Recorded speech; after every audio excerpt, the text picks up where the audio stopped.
Hello and welcome. I'm Tara Bachland, and today contributing podcaster Lori Rose is interviewing quite a popular mom blogger, which you'll hear about next. And they cover the topic of chemical sunscreens, mineral sunscreens, and kids especially, what to do, how much is healthy, vitamin D, and all that good stuff. And I have to let you know that Lori Rose has put together a terrific class for us on how to make our own natural sunscreen. And for the summer, at least, this summer, it's going to be free. So you can enjoy that anytime. It's actually happening this Thursday, so depending on when you are listening to this podcast, you'll either get to join us live or you can watch it in your own free time. And she has included an e-booklet with so many great reasons why to choose to use a natural-based sunscreen, including multiple recipes, very easy recipes, and also we'll be demoing how to make that, so you don't have to translate what does this mean, but you'll actually get to see us making the recipes. So lots of very helpful information there. Lori Rose is not only a mom, a wife, so many things. She is a professor at Hill College in Texas and teaches people how to be wellness coaches, nutritionists, herbalists, and so forth. So she knows her stuff, and I'm so excited that she's sharing with us. So this podcast is a really great lead-in, some really great information on, if you're not going to make your own sunscreen, at least why to choose a mineral-based sunscreen for you and your family. So here you go. Enjoy. Good afternoon, everyone. This is Lori Rose with Lori Rose Holistic, and we are lucky today to be here with Katie Kimball from the blog Kitchen Stewardship. Thank you for joining us today. So happy to be here. Thanks, Lori. Yay! So today, Katie is going to tell us how, I love this story, how she and her family tested over 80 different sunscreens for safety and usability. So she's going to tell us everything we ever wanted to know about sunscreen and what sunscreens we could and should be using. And then she's going to talk to us a little bit about her amazing kids cooking course that my kids and I are a part of. So I just can't wait to hear everything she has to tell us. So Katie, is it true you guys really tested over 80 different sunscreens? Yeah, in 2010, the EWG only had 20 or 40, I think. They had 40 sunscreens that they rated as like safe brands. And I thought 40, that's not that many, but I wonder like how they work, because, you know, when you try a new, really any like makeup or facial product, it's a huge gamble. And so I started calling companies and just hitting the trail, and I got 28 of those 40 the first year, and like thoroughly reviewed them and like pages of notes and how they went on and everything. And then we just added every year since then. I get a few more, and sometimes we're retesting, like a same brand has a new formulation.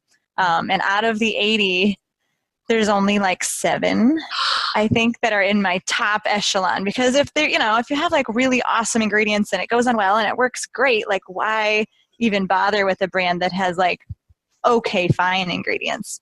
Absolutely. So it's kind of good we have options, but it's also like, since you have options, why skimp on your standards, right? So Yep. How excited were your kids and your husband about this experiment? My husband's super skeptical, and I think, and I'm a little bit of a skeptic about a lot of things too, which is part of what makes us like a really good family to do stuff like this, because we start out like, I don't know if this is going to work. So he's super light skinned. He's like Irish, English descent, you know, lots of freckles, whatever. And if he burns really badly.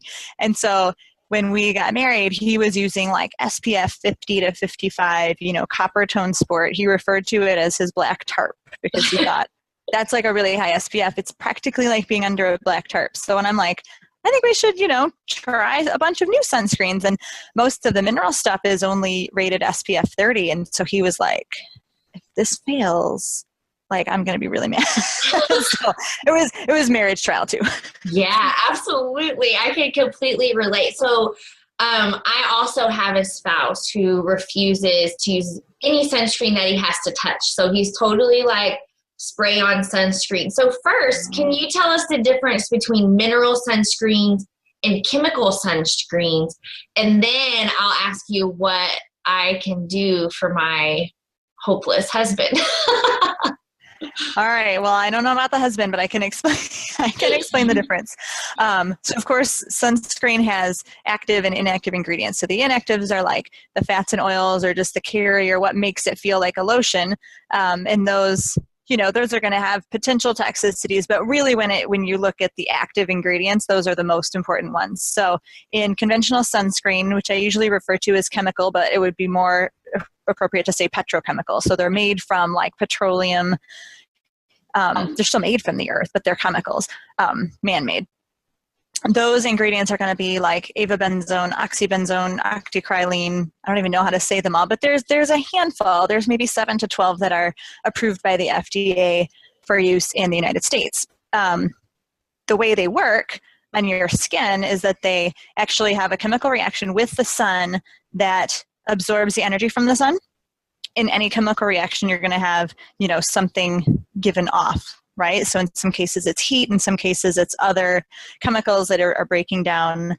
In this case, I believe it's both heat and it does that. The energy of the sun does break down the chemicals, and what they break into really are free radicals.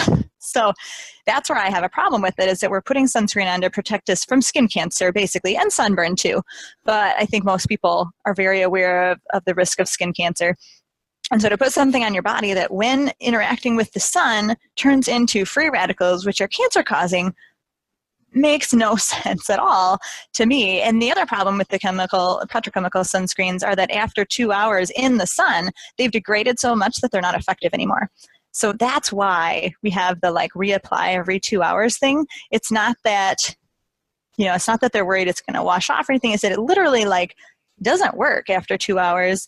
And some would say that, especially because now you have those free radicals bouncing around, if you add then the burning energy of the sun to those free radicals after 2 hours, I would almost lean towards saying it's worse to apply sunscreen once and be out in the sun for 6 hours, conventional petrochemical sunscreen, than it would be to just go out unprotected. I'm not sure if that's right, but it seems like you're adding fuel to the fire in some ways. So if you're going to use that kind of sunscreen, man, you better apply every 2 hours, reapply if you're in the sun. On the flip side, the mineral sunscreens use only two things, either zinc oxide or titanium dioxide. Both are found naturally. Many say that zinc is a more safe choice, so I do tend to put, sunscreens that only use zinc oxide are usually higher on my list. Titanium dioxide is a heavy metal, so there's some potential there for a problem, although it's not usually absorbed. Both of those work a little differently.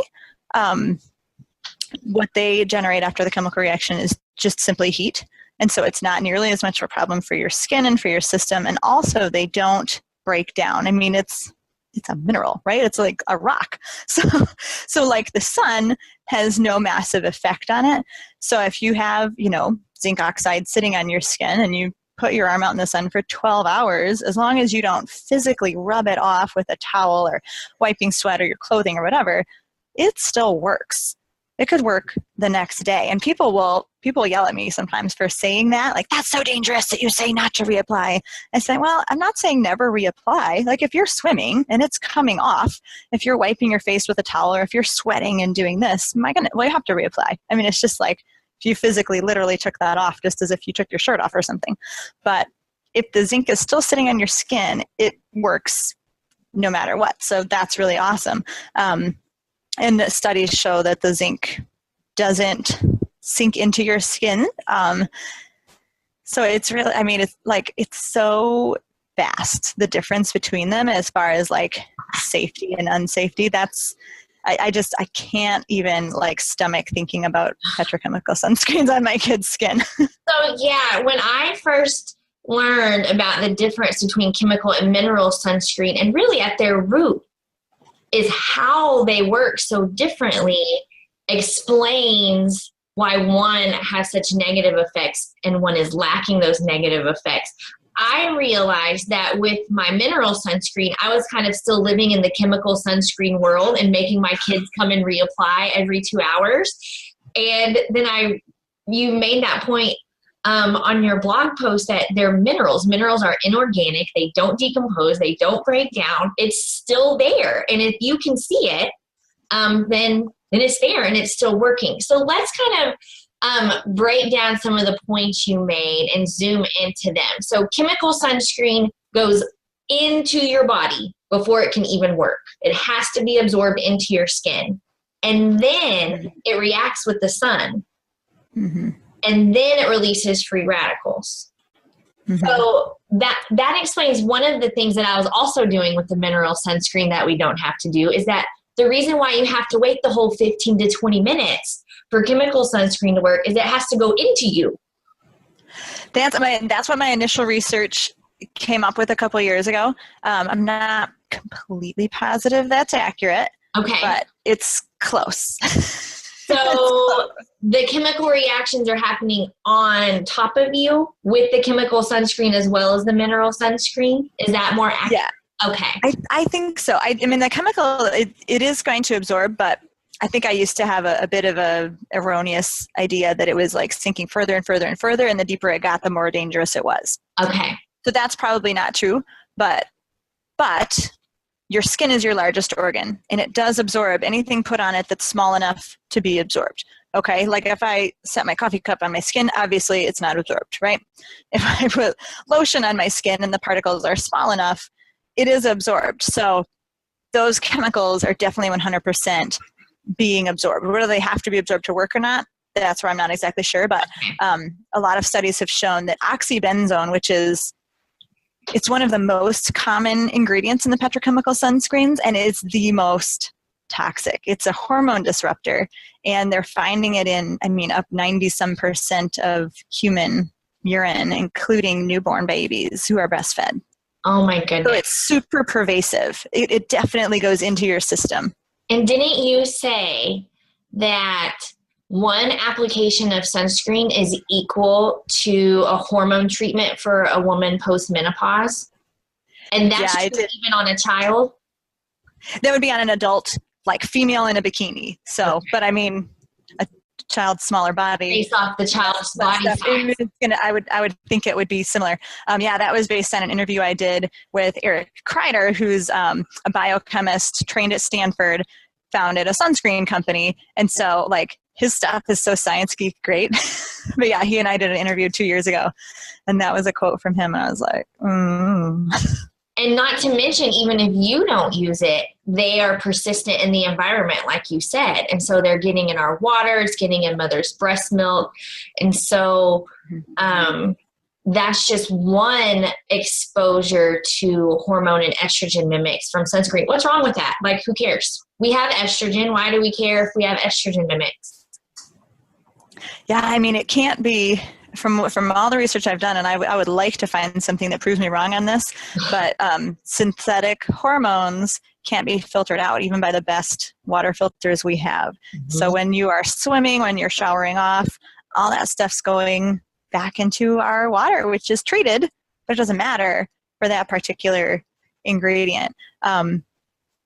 Sure, we have estrogen, but we have a nice balance, so we, I think if we look around and look at just the rates of infertility and the rates of people struggling with hormonal imbalances, you wrote an awesome series on my post about hormones and how, we're just killing ourselves with hormones. So the less exposure I can have for my kids, the better I feel, especially one that's proven to be so pervasive as oxybenzone, that it's just everywhere.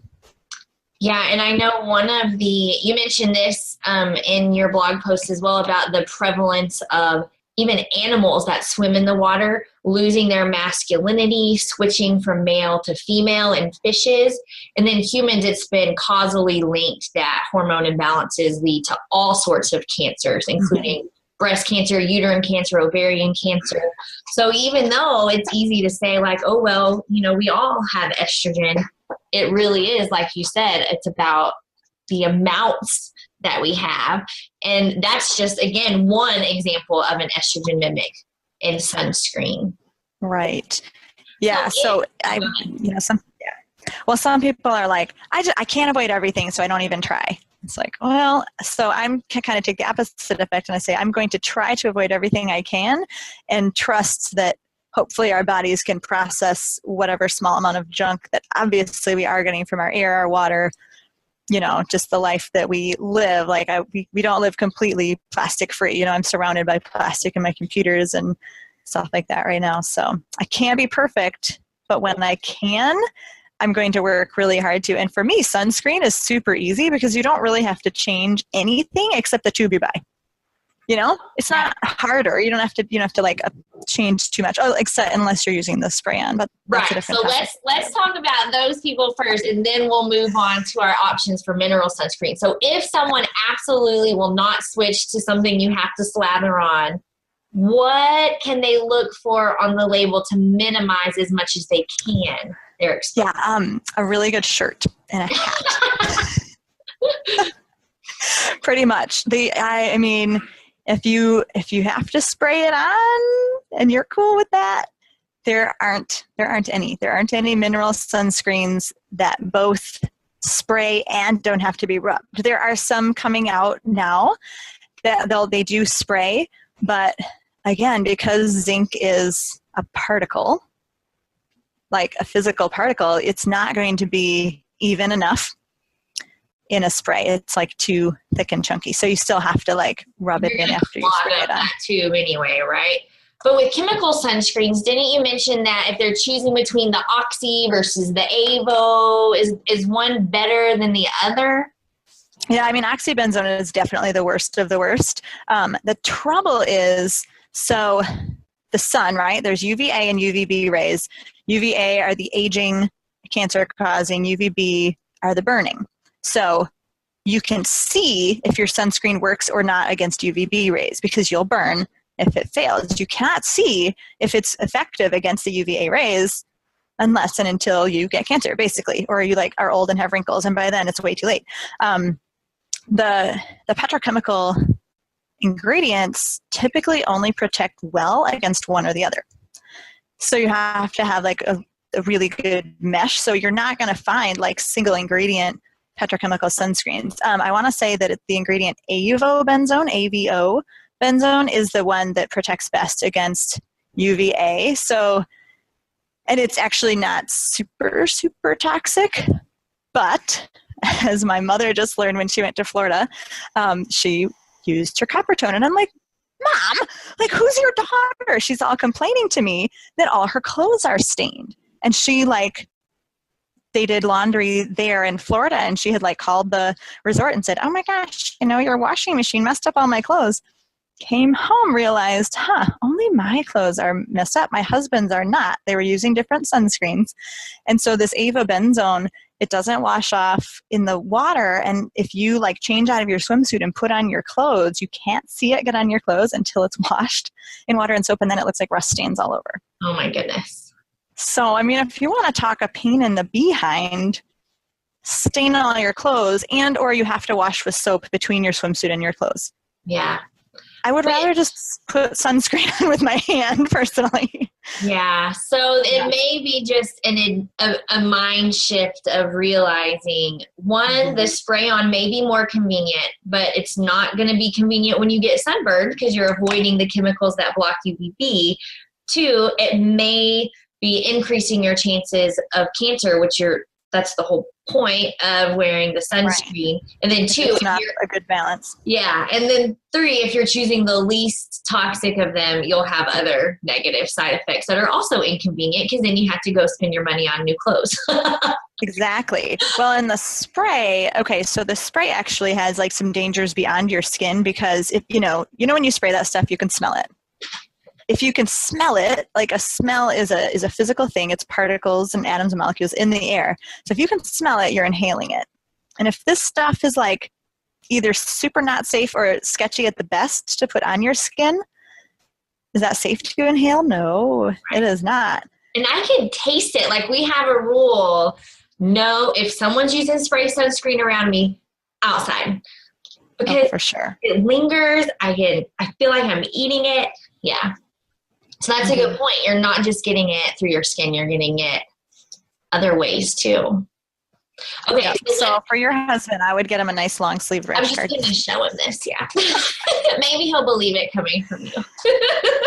There's a cool video that biochemist I did the interview with. He goes to the pool and does this great shot of himself with the spray sunscreen and some WD-40. He sprays the WD-40 and lights a blowtorch. Sprays the spray sunscreen, lights the blowtorch. It's incredibly flammable. There have been reports of like men who have sprayed it on and then gone grilling and lit themselves on fire, and children that's similar. So it's there are multiple reasons to stay away from the sprays. Okay, so let's say we've committed to a mineral sunscreen. Good job. Yeah, so they're all kinds of zinc are equal, right? Like it's okay just to get any zinc sunscreen? Pretty close. So you can almost just look at the active ingredients, and if you see zinc oxide, you're good. In an effort to make sunscreen more clear and nicer looking aesthetically to apply, companies have broken the particles of zinc down further and further and further. So you've got zinc oxide particles, which is like, the old school like lifeguard with the white on their nose. Like that's straight zinc. Like it's literally black. It is the black tarp. It blocks the sun. And then to make it into a sunscreen that has any chance of being applied on your whole body, has to be broken down into pretty small particles. They're measured in nanometers. So anything, I think it's over 100 nanometers it can be called micronized. So it's fairly small, but still not small enough to actually go into your skin. On the other hand, less than 100 nanometers is called nanoparticles, and those are small enough to be absorbed, and really research is still being done on this, but the prevailing thought is we're not quite sure if that's safe. So you do want to watch for non-nano particles of zinc. And I mean, again, brands who like really know what they're doing, if they're using non-nano particles, they're going to say it, or you'll be able to at least search online. But typically on the tube, it'll say non-nano. So you somewhere want to look out there. for non-nano. And if it is nano zinc, it'll probably say something like spreads well or clear.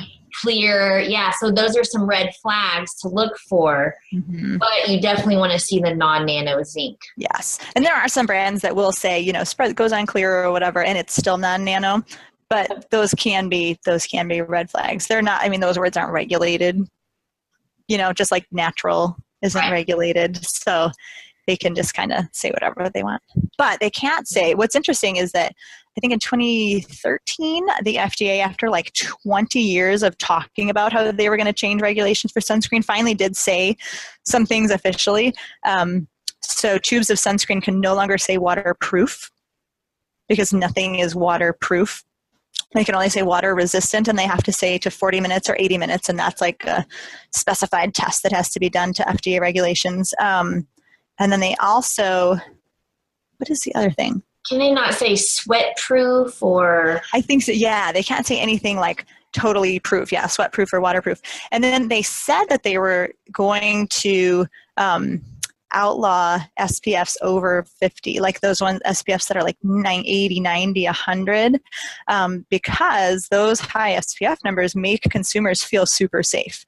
Like, oh, I have an SPF 100. I can now go out in the hot sun with the UV index of, massively high and stay out for 8 hours, and then they're getting sunburned because the SPF numbers aren't an exponential increase. They're not the way they seem. So like a 30 blocks about 96 point something % of the rays, a 50 blocks like 97. So 100 blocks 98. Like it's not that much better than 50, but it feels that way to the consumer. The FDA did not actually come down officially and say that yet. So you can still see those super high numbers, but so that's just like more chemicals for very little reward. So that's more of a marketing ploy to get you to think, oh, this SPF 70 is way better than this 15. So is a 15? Is that okay? For many people, 15 will be enough. If you've got light skin, I would go 30, but like I said, 30 blocks 96 point something % of rays. So between 30 and 50, you're not getting. And didn't that biochemist say anything over 30 is silly? Like that's just a silly. It's foolish, yeah. So that's a really important misconception to understand, especially when you are choosing between 80 different sunscreens, and you may feel like you're getting more protection, but what you're really getting, you just said, is more chemicals that really aren't giving you that much more of a benefit. And if you see things like waterproof or sweat-proof or clear, those are other claims to look out for. Yeah, I mean, waterproof should be literally illegal. Like, they can't even put that on there. Yeah. But they can say water resistant. Right. So what if someone has an infant and they're like, okay, I'm not going to do the chemical or the spray sunscreen. I've got my non-nano zinc. Some people even feel like, oh, I shouldn't take my kids outside. And if I do take my kids outside, I can't use sunscreen. Are there any sunscreens that are there things to look out for to increase safety if you're using it on an infant? Or is it fine as long as you're following these policies we've just kind of spread out? Sure. Yeah. I mean, my top recommended, none of the ingredients are red flags for infants. The thing with zinc oxide, and one of the reasons that I lean toward zinc oxide rather than just titanium dioxide, is that zinc oxide is rated for babies under 6 months. If you look at a tube of Desitin diaper cream, what's the active ingredient? It's zinc oxide. So it's not only rated for baby skin, it's rated for sensitive parts of baby skin. And, like you could put Desitin on yourself, it just doesn't rub in very well as a sunscreen. So I always look for zinc oxide, and then if you can pronounce all the other ingredients, like cabana and raw elements, there are a couple that are food. Like they almost joke, but it's true. If you were stranded on a desert island, you could eat it. If you had nothing else to eat, it wouldn't taste good. Right. But it wouldn't hurt you. Whereas other sunscreens are not edible. So if it's good for your body, it's good for your skin and okay for babies. Generally, if you look at you go ahead.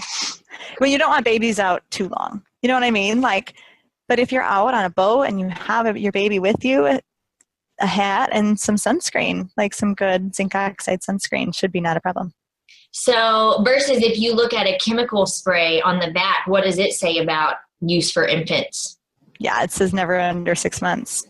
So that's a pretty big clue right there. Mm-hmm. So 2 things you mentioned that I really want to touch on. One is you said if you left that sunscreen on, we're talking about zinc oxide mineral sunscreen now. Mm-hmm. If you left it on even the next day, it should still work. So question, why wouldn't you be showering all that stuff off with soap? Well, you should. But not all of us get a shower every day, Lori. We have 4 kids. Well, there's one thing. So there's one thing that's important to note. I wanted to make sure everyone knows is okay, so I'll just back up. Oh, I think I see where you're going. Yeah, So should we just, the second we walk outside, lather on the sunscreen? So we're talking about vitamin D here, which I almost slid into with the babies because my 3rd child was born in the middle of the summer and he was a little bit jaundiced. He was a little bit yellow. And I just took him out right at noon, 1 o'clock every day and stripped him to a diaper and laid him on his belly for 5 to 7 minutes, flipped him over. It was like cooking a hamburger patty, 5 to 7 minutes. I mean, no sunscreen. Skin never got pink. I was very, very careful. I mean, I don't want him to burn, but vitamin D is very important and definitely best obtained from the sun. Any sunscreen, chemical or mineral, most sources say, will block the vitamin D, or at least the bulk of it.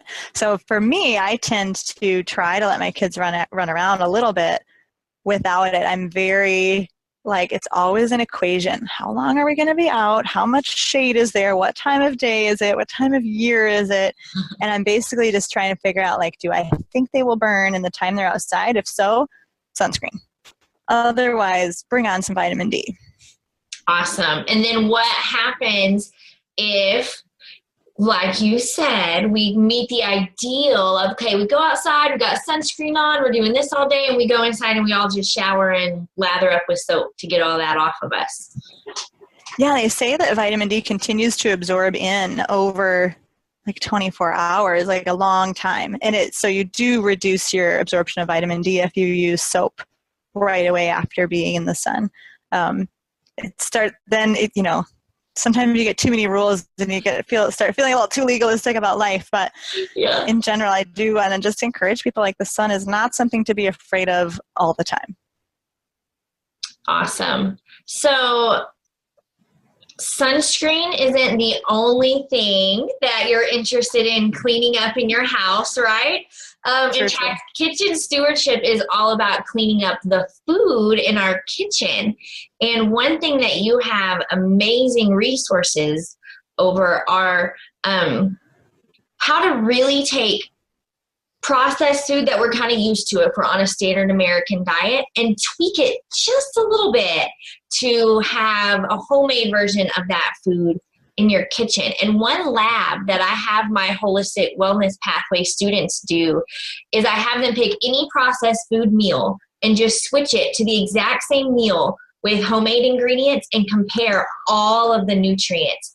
And they're so shocked to see how, most people, when they want to get healthy, they think they have to restrict everything and eliminate everything and completely change their lives. But I have them do that lab to see how you can eat literally the same food, just a homemade version of it, and get so many more nutrients.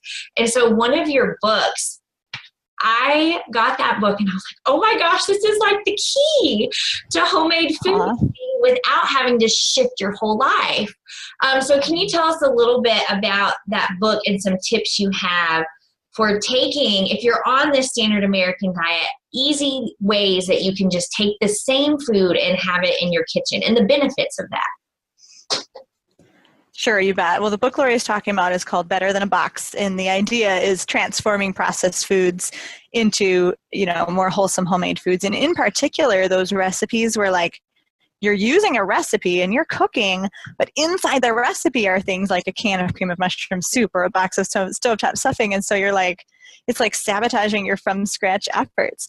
And so it can be really hard to switch those recipes up to be completely homemade. And it grew out of really the whole mission of kitchen stewardship. Why I started is like being a good steward of all your gifts, your environment, your budget, your time. And moms I would talk to just felt so stretched and stressed. Like, if I buy organic food, it's stretching my budget. If I make stuff from scratch, now I don't have time. And like, it just seems like everything's constantly pulling on us in our culture, these busy moms. And so my mission is just to tell moms, like, take some baby steps. Don't try to do it all at once.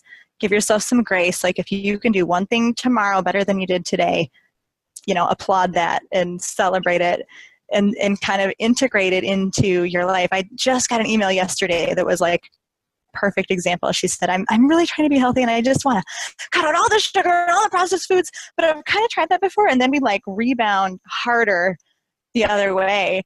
And that's what I kind of try to tell her is like, you don't want to get on a wagon that you can get off of. You want to have one little step at a time and integrate it into your life so that if something doesn't work, like just one little thing goes instead of like exploding back to, Hamburger Helper every night and box waffles every morning or whatever. So Better Than a Box, like I literally had readers email me their favorite recipes that had processed foods and I would reverse engineer them. So it's all about just figuring out, what's in there. So like a box of onion soup mix, there's not much in there.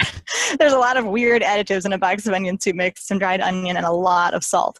And so for that, like I'll teach people to caramelize onions to bring out all those layers of flavor and kind of that umami stuff in that's already in the onion. It just needs to be unlocked. And, add a few spices and a little bit of salt. And usually people like those meals better than when you just throw in a beef bouillon cube or a box of onion soup mix.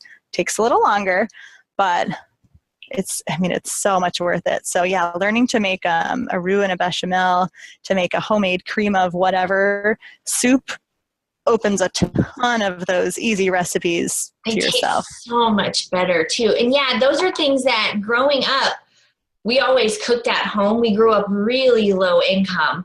So we always cooked at home, but it was always out of a box, out of a can. And so there were things I thought only came out of a box or out of a can. Sure. Like spice mixes and sauce mixes. And the French onion soup was my favorite because it tastes so good.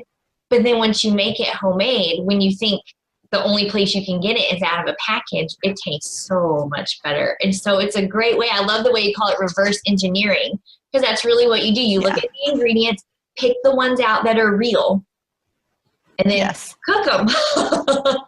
Pretty much, yeah, and figure out how to add maybe a little extra flavor. Yeah. So so you mentioned that as moms, we feel stretched thin. And so one thing that will happen once you commit to cooking at home is you will have a little less time. So what are some little resources we have running around that we could use to help us out? Absolutely. Well, I mean, if you're a mom, you've got kids, and by a certain age, they can become helpful, which is vital to your survival and theirs, really. I mean, if you're going to raise kids, I mean, you could work your behind off and stress out for 18 years, pushing real food on these kids and making all the homemade food. And I read a hilarious quote the other day. It said, parenting is harder now because childhood is getting shorter. Kids really are being met with at age 9 what a generation ago would have been at age 12, so on and so forth. And parenting is getting longer.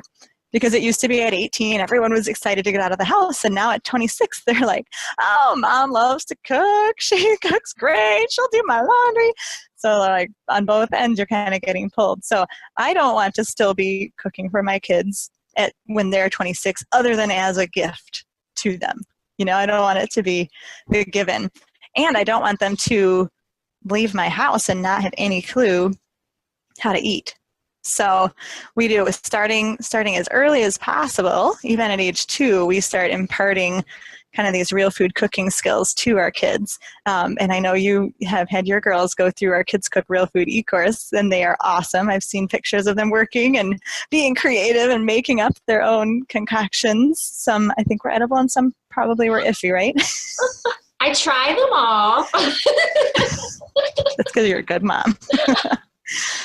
But yeah, one of the quotes I love is from Joel Salatin, and he's with Polyface Farms. Mm-hmm. He's all about sustainable, environmentally friendly, nutrient-friendly farming. And I love this quote when he said, one of the biggest disservices we did as a culture, as a country, was to take away responsibility and jobs from our kids. And that's a really inflammatory statement, because I think we in this culture have this pressure of let kids be kids. They should be running around and outside. And we as moms should be doing everything for them. And while, yes, they should be getting to be kids, like you said, there are some parts where they're having to grow up too fast. There are other skills that they used to have by age 5 that now they don't get into their 20s. And so, like you said, we're doing them an enormous disservice by not imparting these skills, these life skills onto them. And that's one of the reasons why your kids' cooking course is so incredible. And you say it's really going to give you more time in the kitchen. And it does. Like if I have something that needs to be chopped, my 6-year-old chops it. If I have eggs that need to be cooked, my 9-year-old does it. And you guys notice I'm not talking about 12 and 15-year-old teenagers. These are little kids, and she is chopping and cooking. One morning I woke up and my kids had sausage and eggs made. Like these are the skills that you learn. So I think a huge misconception, and this was really powerful for me, the very first class you have of the kids cooking course is you get them with a peeler. Like the 3-year-olds with a peeler. Because in my head, I'm like, 3-year-olds can just wipe off the table, right? A peeler is sharp. And I'm like, oh my gosh, it's a peeler. So tell us some of the skills kids really can have at these young ages to help us let go of, it's our fears. The kids are ready. They're ready. It's us who aren't ready. So go over some of the skills, how they're divided up. What sorts of things can we learn from your kids' cooking course that can help us and them and our food? Sure. Well, we divide the class into 3 kind of age levels: beginner, intermediate, and advanced. And the beginner, loosely we say 2 to 5. One thing that surprised me actually is that many members start all their ages right at the beginning, even the 12-year-olds, because they're like, they don't know anything. Yeah. They're like, I don't want them to miss anything. So the very, very littlest kids, like my son, my youngest is 2.5. So he's learned careful carrying, like how to carry real glass plates and dishes around. So now he can both set and clear the table. Huge help. Most of the time, not that he will always. I can't teach mind control, but he has the skills. And little tiny ones can use butter knives to cut quite a few things, from bananas to melon slices to even, cooked vegetables for like a potato salad. And then pouring is a big one. And that's really good and again, this is really, really young kids, but they can pour their own milk or juice, or, he'll pour his milk into his oatmeal or whatever. And just the kind of self-esteem that's built from that, even if that at 2, it's not really a time saver yet, but you're giving them the agency to think that I can do things for myself. Starting at 3. That lets them know they're part of the family. Like they're important to this family. And I think that is a huge thing that's lacking, that our youth feel empty and purposeless. And so they then go try to find that purpose elsewhere. When if you start them at 2 years old, knowing like, we need you at dinner time. We need you to make this family function. Yeah. No participation awards. Yeah. Around here. We don't say good job for every little scribble, like I want to say great job for something that's real. Yeah. So we got to give them real things to do. Yeah. So as soon as, depending on the maturity of the child, by age 3 or 4, and I've seen actually 2-year-olds do this too. I just haven't quite with mine yet. Mm-hmm. But we get them peeling. We get them measuring flat tablespoons and flat cups and stuff. And what I love for little kids is that mom could be like, if you just have little kids, mom could be cutting the vegetables with a sharp knife. The little one could be measuring the spices that she's going to use in that veggie saute or in those pumpkin muffins or whatever. And I have my little ones, we make like homemade spice mixes and like gluten-free flour blends where you're just like, 4 cups of this and 3 cups of that. And that's kind of nice because if it's a little off, it's not a huge deal too. So that's why I can have my little kids like set up at the table, and it might take them half an hour, but I don't have to hover once I've taught them how to measure flat and how to do things appropriately. And then a lot of like lettuce tearing and kale. If you do anything with greens, that's great for little kids because they can wash them, pat them dry, or spin them in a salad spinner and tear them up and stuff. So that's our little kids. And then depending on maturity, somewhere around age 4, 5, 6, or 7, your kids, but we give them sharp knives. We get them at the stove. And that's when they really start being, truly productive members of the family. Absolutely. And like my 6 and 9-year-old, they can make their own smoothies. You teach how to use blenders and food processors. Like it's just like they can cook almost everything I can cook. They can cook, and they're 6 and 9. So cool. It's really incredible. So something that people have the option of doing with the class is signing up for the VIP package with the Facebook group. And I just really want to talk about how important that is. And I'm going to do it with a kind of sarcastic question. So it's always a joy cooking with your kids in the kitchen, right? That is a sarcastic question. Not always. Not always. Nope. No stress. I think it's hard. It's hard for me, and it's hard for a lot of parents to think about the kids are going to make a bigger mess. I have to watch to make sure they're safe. I might have to help them. I actually a lot of moms enjoy their time in the kitchen. They're like, yes, go. Mom has to make dinner now. Get out of my space. Yeah. Mm-hmm. And so it's kind of painful to let the kids in. And it's a little bit scary, as much as even me, as the cooking class teacher, I know up here my kids can make dinner. But I still get a little jittery, well, how about I hover? How about I help you or whatever? And then sometimes I need to just rip the Band-Aid off and okay, I'm going to walk away. I'm going to go in another room. I know I've trained you. Go ahead, make dinner. But it's psychologically, it's difficult. Absolutely. And it's something I didn't really predict. I was gung-ho about the cooking class, and so were they. But once we got in there and we're putting food to the table, rubber to the road, right? I was so surprised about how much fear and stress and anxiety I felt.